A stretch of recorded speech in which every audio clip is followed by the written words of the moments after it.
Marcus Chen pressed his back against the cold metal wall of the abandoned mining station, his breathing steady despite the chaos that had erupted just minutes before. The flickering emergency lights cast eerie shadows down the narrow corridor, and the distant sounds of blaster fire echoed through the ventilation system. He adjusted his grip on the stolen plasma rifle, its alien design still unfamiliar in his hands after 3 months of working with the mercenary crew. The Drachnary patrol had found them faster than expected. What should have been a simple smash-and-grab operation on the abandoned Terrellian mining facility had turned into a running firefight when the corporate security forces arrived early. Now the crew was scattered throughout the station. Fighting for their lives and trying to reach the extraction point, Marcus crept forward, his human eyes adjusting quickly to the dim lighting that would have left most alien species nearly blind. It was one of the few advantages his species possessed in this galaxy of technologically superior beings. Humans were newcomers to the galactic community, barely 50 years since first contact, and most aliens still viewed them as primitive curiosities rather than equals. The sound of frustrated cursing in multiple languages drew his attention. Marcus recognized the voice immediately. Zarathik, the crew's demolitions expert and arguably their most dangerous member when properly equipped. The Zerani mercenary was known throughout 3 sectors for her explosive expertise and her extremely short temper. She was also, Marcus had learned, surprisingly modest for someone who regularly blew things up for a living. Following the sounds, Marcus found himself outside what appeared to be a maintenance alcove. Through the partially open door he could see Zarathik struggling with her combat armor. The reinforced plating that normally made her look like a walking tank was scattered around the small space, and she was attempting to repair what looked like a massive crack running down the chest piece. "Blasted Drachnary plasma rounds," she muttered in her native tongue, not noticing Marcus's presence. 20 years this armor has protected me, and now it chooses to fail. Marcus watched as she tried to align the broken pieces, her 4 arms working with practiced efficiency. The Zerani were impressive beings, nearly 7 feet tall with chitinous exoskeletons that provided natural armor, and 4 arms that allowed them incredible dexterity in combat. Zarathik's natural carapace was a deep purple color, though Marcus had never seen it without the additional armor plating she always wore. What struck him as odd was her behavior. The normally aggressive and confident warrior seemed almost vulnerable. She kept glancing toward the door as she worked, and her movements had an urgency that had nothing to do with the battle raging outside. As Marcus shifted to get a better view, his boots scraped against a piece of debris. The sound was barely audible over the distant fighting, but Zarathik's head snapped up immediately, her large compound eyes focusing on the doorway. "Don't peek, human," she growled, her voice carrying that familiar threat that had intimidated countless enemies. "I'm adjusting my armor." Marcus raised his hands in a gesture of peace, though he couldn't help but notice how quickly she had positioned herself to block his view of her damaged armor. "Sorry, Zara, I heard the cursing and thought you might need backup." "I need no assistance from a soft skin," she replied, though her tone lacked its usual venom. "Especially not for this." Marcus had been part of enough fights alongside Zarathik to know when she was putting on a brave front. The Zerani were proud warriors, but they were also intensely private about their weaknesses. In their culture, showing vulnerability was considered a sign of defeat, and Zara had never shown anything but absolute confidence in the months he had known her. "The Drachnary patrol is closing in on this section," Marcus said, choosing his words carefully. "Whatever you're doing, we need to move soon." "Then go," she snapped. "I will catch up." Marcus hesitated. He had seen the damage to her armor, and he knew enough about Zerani physiology to understand why she was acting so strangely. The chest piece wasn't just armor, it was a life support system. Zerani, who spent extended time away from their homeworlds, required the additional protection to regulate their body temperature and atmospheric needs. Without it, she would be severely handicapped. "How long since the damage occurred?" Marcus asked quietly, Zarathik's compound eyes fixed on him, and for a moment he thought she might attack him for the implied insult. Instead, she seemed to deflate slightly. 20 minutes. Maybe 25? That explained her urgency. Marcus had learned enough about Zerani biology during their missions together to know that prolonged exposure to standard atmospheric conditions would begin affecting her motor functions within an hour. After 2 hours, the effects could be permanent. I might have something that could help, Marcus offered, pulling his emergency kit from his belt. Human repair techniques aren't sophisticated, but they're effective for temporary fixes. Your primitive methods are not suitable for Zerani technology, she replied. But Marcus noticed she didn't tell him to leave. Maybe not, he agreed. But primitive methods got humans through wars before we had fancy technology to rely on. Sometimes simple solutions work better than complex ones. Zarathik studied him for a long moment. In the months they had worked together, Marcus had proven himself competent despite his species' reputation for being technologically inferior. He had saved her life twice, and she had returned the favor once. There was a mutual respect that had developed between them, even if she would never admit it publicly. "You will not speak of this to the others," she said finally. "Of course not." She stepped aside, allowing him to see the full extent of the damage. The chest piece had been split nearly in half by a direct plasma hit, and the internal systems were sparking intermittently. Marcus examined the damage, his mind already working through possible solutions. The Zerani technology was definitely beyond human understanding in terms of sophistication. The basic principles were familiar. Life support systems required power, air circulation, and temperature regulation. The plasma damage had severed the primary power coupling and cracked the environmental seal. "The power coupling is the main problem," Marcus said, pulling a length of conductive wire from his kit. "If I can bypass the damaged section and create a temporary connection, it should restore basic function." "And the environmental seal?" Marcus showed her a tube of industrial sealant. "Human solution. It's not pretty, but it works." Zarathik watched as Marcus worked, his hands steady despite the sounds of approaching combat. The makeshift repair took nearly 10 minutes, during which she found herself studying the human more closely than she had before. Humans were smaller than most species in the galaxy, with no natural armor or enhanced physical abilities. They had no psychic powers, no advanced biotechnology integrated into their bodies, and their lifespans were shorter than almost every other spacefaring race. What they did have, she was beginning to realize, was adaptability. Where other species might have given up or insisted on proper tools and procedures, the humans simply found another way. His repair work was crude by Zerani standards, but it was also effective. The armor systems came online with a soft hum, and she felt the familiar comfort of regulated atmosphere and temperature. "It will hold for several hours," Marcus said, stepping back. "Long enough to get back to the ship and make proper repairs?" Before Zarathik could respond, the sound of heavy footsteps echoed down the corridor. The Draknari patrol had found their location. Marcus immediately took position by the door, his plasma rifle trained on the approaching sounds. "3 hostiles," he whispered, his enhanced hearing picking up details that would have been impossible for most species to detect. "Heavy armor, Class 4 weapons. They're moving in a standard search pattern." Zarathik joined him at the doorway, her own weapon ready. With her armor functioning again, she felt like herself for the first time since the battle began.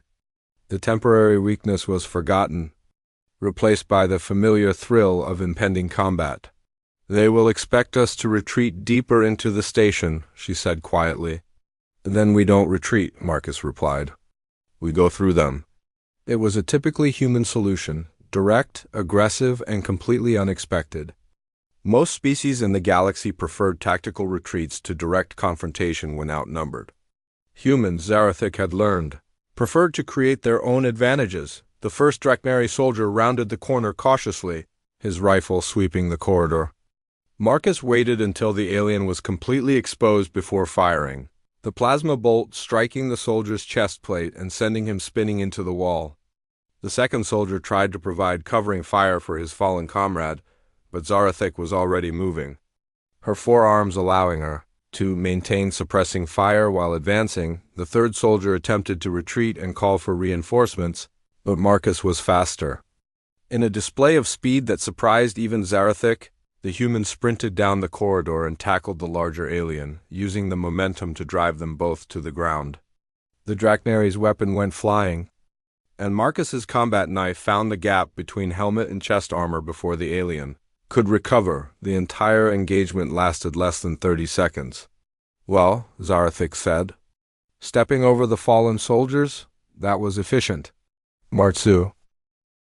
The extraction point turned out to be a landing platform jutting from the side of the mining station, suspended over a kilometer-deep canyon. Their transport ship, a modified Kethrin freighter called the Wandering Star, hovered nearby with its cargo bay doors open. Marcus could see their pilot, Jorik, gesturing frantically from the cockpit as enemy fighters approached in the distance. "We have incoming," Zarathik observed, raising her rifle to track the approaching craft. 3 Dracnary interceptors. They'll be in weapons range in 60 seconds. Marcus studied the tactical situation with the calm assessment that had served him well throughout his military career on Earth. The transport ship was too heavily loaded to outrun the fighters, and their defensive capabilities were limited. Standard mercenary protocol would be to jettison the cargo and run, but this particular cargo was too valuable to abandon. "Where's Kethvar?" Marcus asked, referring to their team leader, a Trandoshan veteran with 40 years of combat experience. "Still on level 7 with Nyx and Gorvik," Zarathik replied. They were securing the primary data core when the patrol arrived. Marcus activated his CUM unit. "Kethvar, we're at the extraction point. Enemy fighters incoming. What's your status?" The reply came through a haze of static and weapons fire. "Data recovery is complete, but we're pinned down. Heavy resistance between our position and the extraction point. Estimate 15 minutes to reach you." 15 minutes they didn't have. Marcus looked at the approaching fighters, then at Zarathik's repaired armor. An idea began to form, dangerous, possibly suicidal, but typically human in its directness. "Can your armor handle vacuum for a short period?" he asked, Zarathik's compound eyes fixed on him. "With the repairs you made?" "Perhaps 10 minutes. Why?" Marcus was already moving toward a maintenance panel near the platform's edge. "Because we're going to even the odds." The panel controlled the station's external defense grid, mining lasers that had been repurposed for anti-pirate operations years ago. They were normally operated from the command center. But Marcus had learned that human computer systems shared certain basic principles with alien technology. More importantly, he had learned that humans had a talent for improvisation that other species found baffling. "The defense grid has been offline for months," Zarathik protested. "The control systems were damaged in a previous raid." "Damaged, not destroyed," Marcus replied, already pulling access panels away to expose the internal wiring. "Sometimes the simplest solution is the best one?" What Marcus was attempting would have been impossible for most species. The defense grid's computer systems required a specific sequence of biometric scans, authorization codes, and neural interface protocols to activate.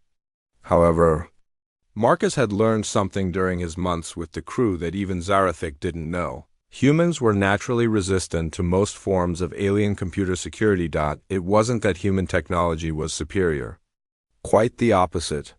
Human computer systems were so primitive compared to galactic standards that they operated on completely different principles.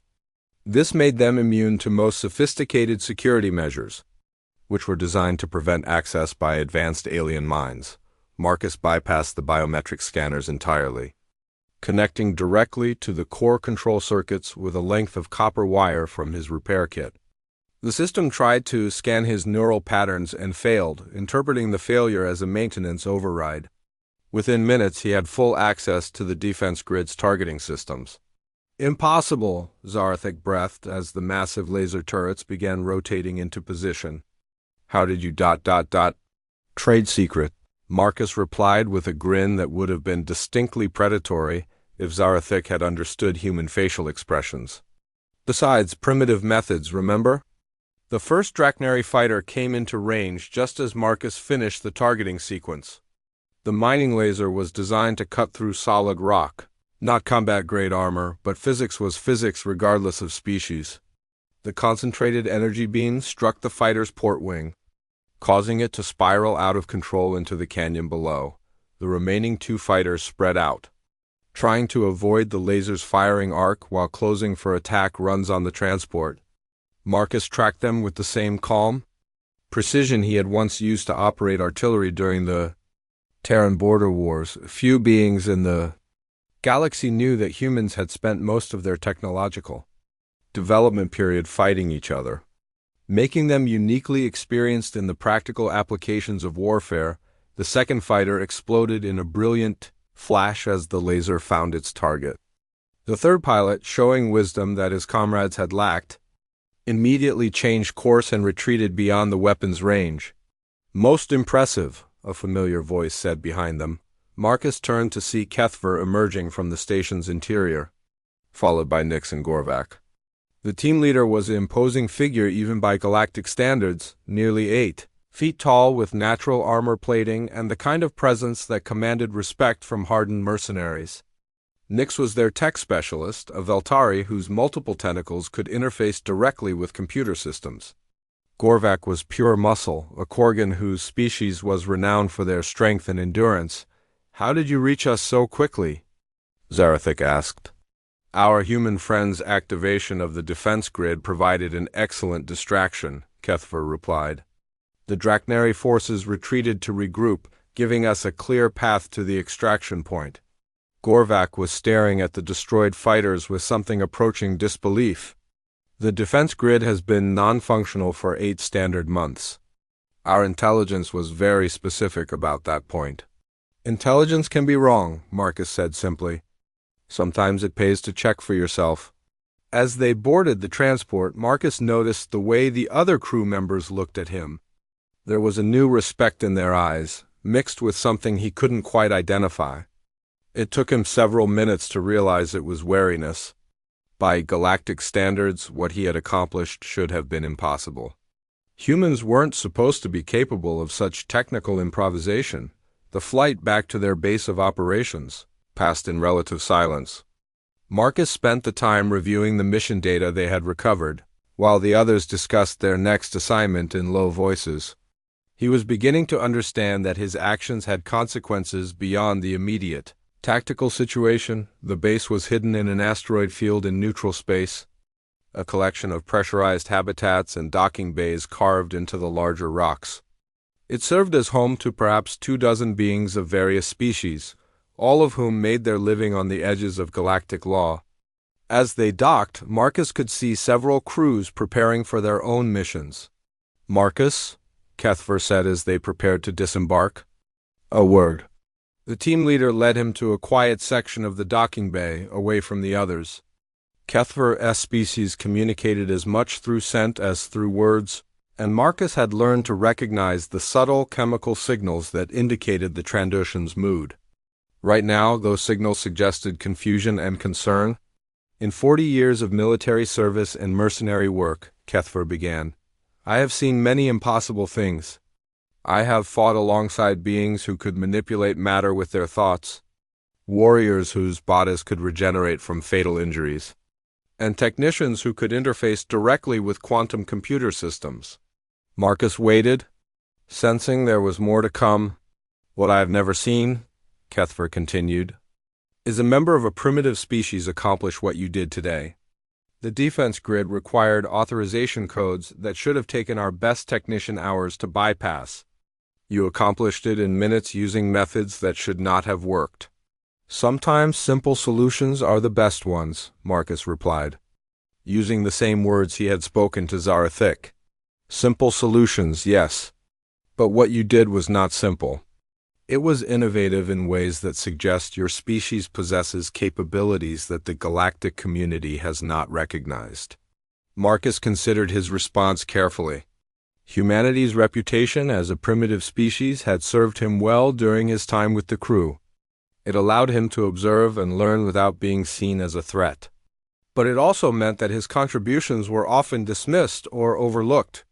"Every species has hidden depths," he said finally. "Maybe the galaxy just hasn't looked hard enough at humans." Kethver's scent shifted to something Marcus had learned to associate with thoughtful consideration. Perhaps you are correct.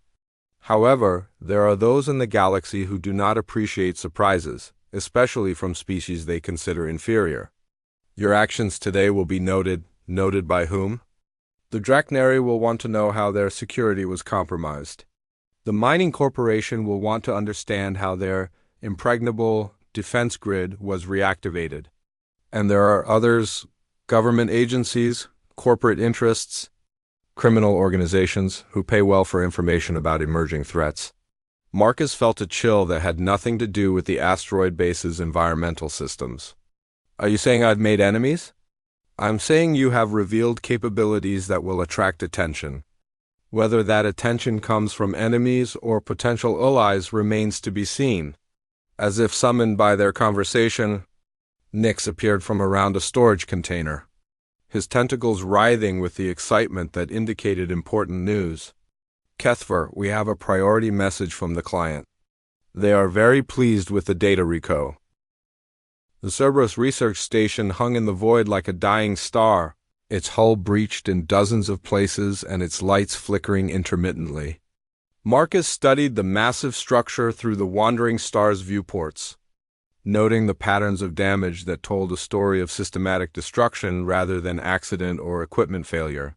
No response to our communications, Nyx reported from the sensor station.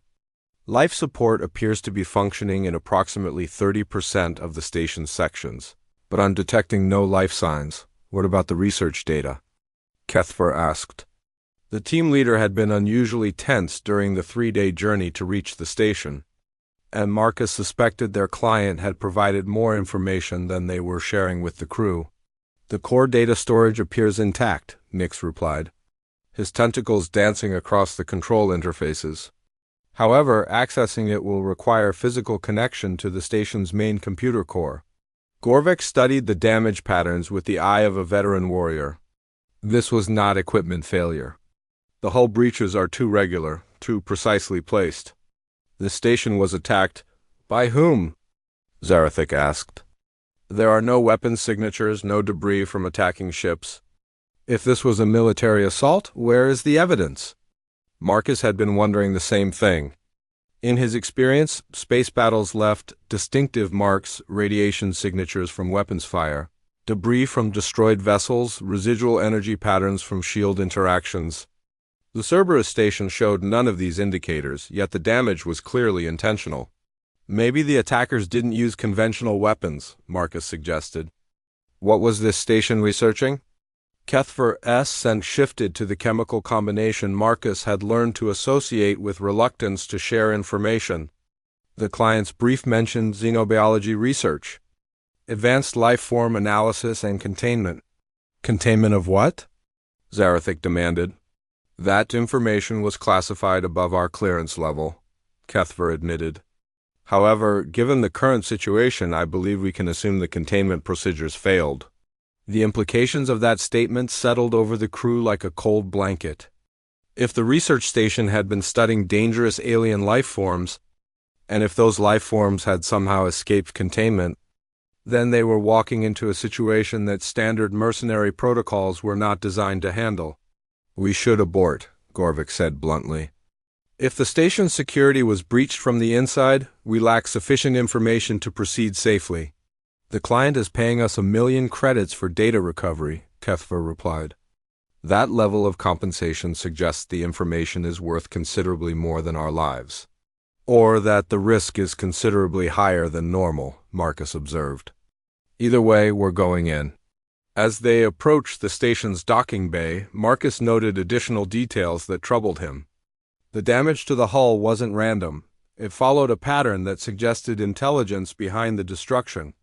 More importantly, some of the breaches appeared to have been made from the inside out, as if something had been trying to escape rather than break in. The docking bay itself was a scene of chaos.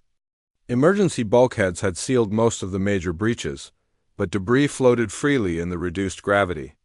More disturbing were the marks on the walls, long, parallel gouges that looked like claw marks but were too large to have been made by any known species.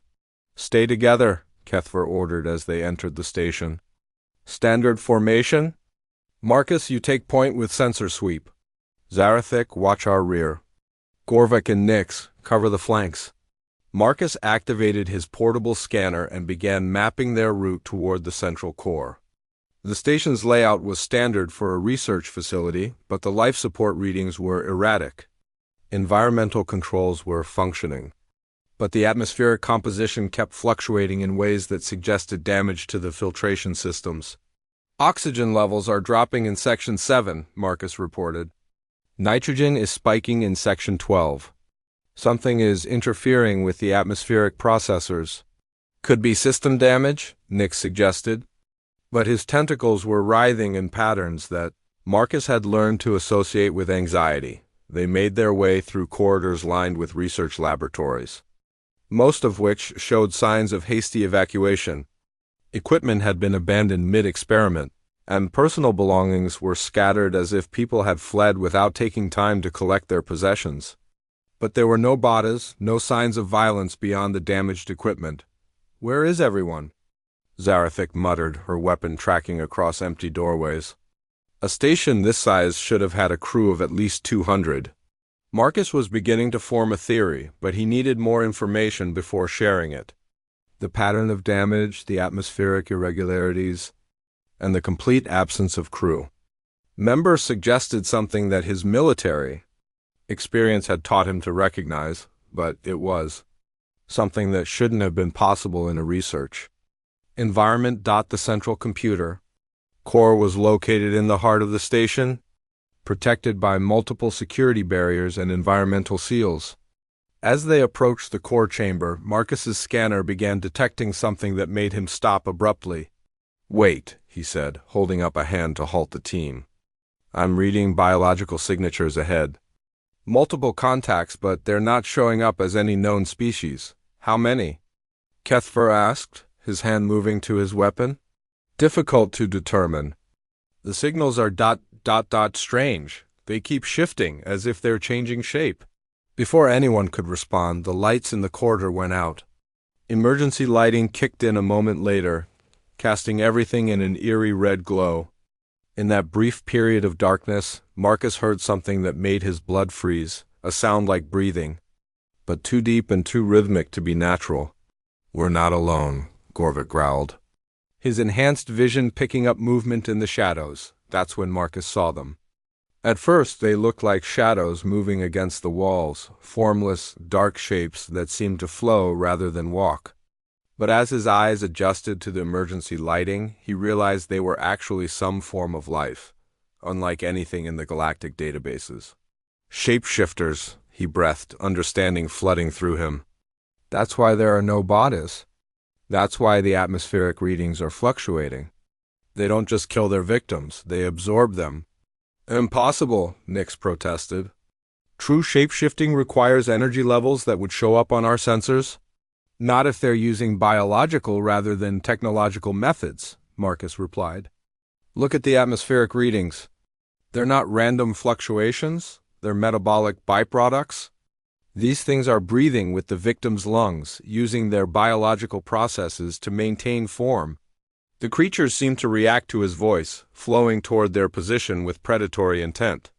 As they moved, Marcus caught glimpses of familiar features in their shifting forms, a Torellian scientist's distinctive facial ridges, a human engineer's clothing, a Kethran pilot's wing structure. The things were wearing their victims like grotesque masks. "Fall back to the main corridor," Kethfer ordered. "We need room to maneuver." "No," Marcus said firmly. "We go forward. These things are ambush predators. They're herding us into a killing zone." "The human is correct," one of the creatures spoke, its voice a horrible mixture of different vocal patterns. "We have prepared a welcome for you in the main corridor." The fact that it could speak was somehow more terrifying than its shape-changing abilities. It meant the creatures retained the memories and knowledge of their victims, making them incredibly dangerous opponents. "How do we fight them?" Zarathik asked, her weapon trained on the nearest creature. Marcus's mind raced through possibilities. Standard energy weapons would be effective against biological targets, but these things could apparently regenerate damage by absorbing organic matter. Physical weapons would be limited against creatures that could change their density and structure at will, but humans had one advantage that few other species possessed. They were creative problem solvers who excelled at adapting to unexpected situations. Nix, Marcus called. Can you access the station's environmental controls from here? With a direct interface, yes, but why ... Do it? I need complete control over the atmospheric processors. That's inadvisable, the creature wearing a scientist's face said conversationally. Atmospheric manipulation could damage the station's structural integrity. That's the idea, Marcus replied grimly. As Nix established his connection to the station's systems.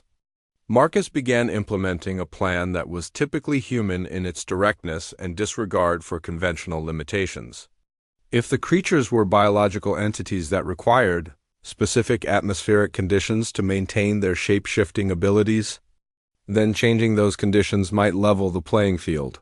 Initiating emergency atmospheric purge, Marcus announced, his fingers flying over Nix's interface controls. All sections, simultaneous activation. That will kill us too, Gorvik protested. Not if we get to the emergency shelters first, Marcus replied. These things absorbed the station crew's memories. They know where the shelters are, but they also know the atmospheric requirements for their victims' biology. They won't expect us to eliminate the atmosphere entirely.